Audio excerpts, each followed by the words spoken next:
Rīgas galerijā atklāta mākslinieces Maijas Tabakas personāla izstāde Regīna un citi. Izstādē eksponēts 12 lielformāta gleznas, kurās māksliniece atgriežas pie savu fundamentālo darbu autoru versijām.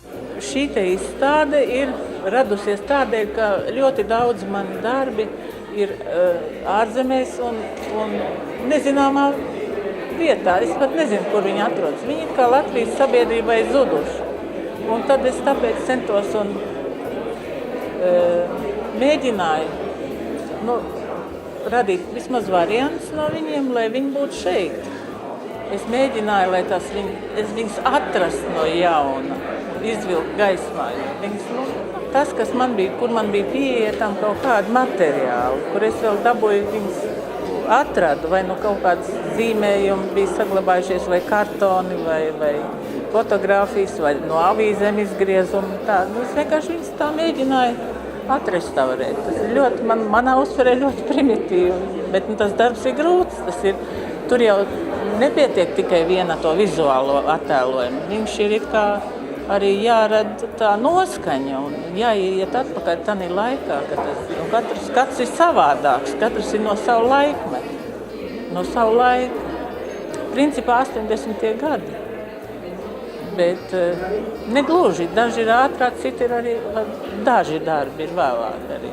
Iespēja ļoti laba un pozitīva, jo, piemēram, es varētu teikt, varbūt 2. vai 3. reizi mūžā ierodos izstādes atklāšanā, jo parasti es nekad neesmu Rīgā, kā dzīvoju tagad 3 gadus Vīnē, bet ko es varu pateikt? Ļoti interesanti, tāpēc, ka es ļoti daudzās bildēs un gleznās arī atpazīstu, ļoti pazīstamus Latvijas cilvēkus, kuri tobrīd, tas bija 30 gadus atpakaļ, ir Maija Tabaka viņas gleznojas. Un es atceros vēl no savas bērnības arī, ka, Maija Tabaka vienmēr bija viena no Latvijas slavenākām māksliniecēm. Un tas, protams, šeit ierasties un redzēt viņu absolūti nemainīgi, kā arī manā bērnībā, tas tāds neliels pārdzīvojums. Мне кажется, это какой-то результат такого длительного периода восприятия жизни и ее отражения. Manuprāt, tas ir kaut kāds rezultāts ilgstošam dzīves uztveres periodam un tā atspoguļojumam savā mākslā. Un personāži redzams, ka šeit ir lietas, kas uztrauc, ir tēli, kas izsauc ironiju vai kas rada jautājumus. Kolorīts, tāds vairāk mūsdienīgs, vairāk atvērts, un pie tam, kā vienmēr, viņai ir brīnišķīgs zīmējums, lieliski materialitātes pārnešana, nedaudz groteski tēli. Pie katras gleznas var kādu brīdi pastāvēt un pacensties nolasīt to signālu zīmi, kas tajā ir ielikta, un tā neatstāja vienaldzīgu.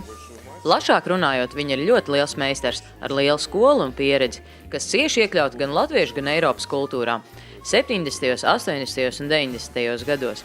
Es domāju, ka šie darbi ir ļoti interesanti. Я думаю, это очень интересно. Maijas Tabakas personāla izstāde Regīna un citi Rīgas galerijā skatām līdz 30. novembrim.